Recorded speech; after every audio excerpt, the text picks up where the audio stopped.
আশপাশে বাসা যারা মোবাইল আনবেন না। মোবাইলের দ্বারা আপনাকে ওয়াসওয়াসা করবে, ধোঁকা দিবে।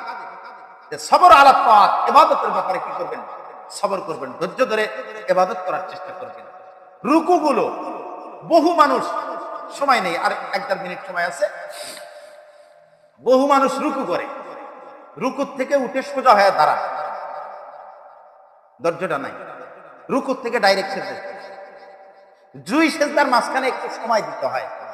2 সেজদার মাঝখানে বসা, এটাও একটা সময় দেওয়া, এটা ওয়াজিব, কিন্তু নাই।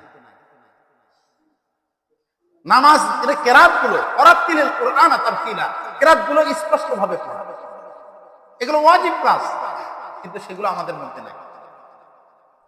মানে ইবাদতের প্রতি আমার ধৈর্য নাই। ইবাদতের করতে এসে যে আমাকে ধৈর্যের সাথে ইবাদত করতে হবে, সেটা আমার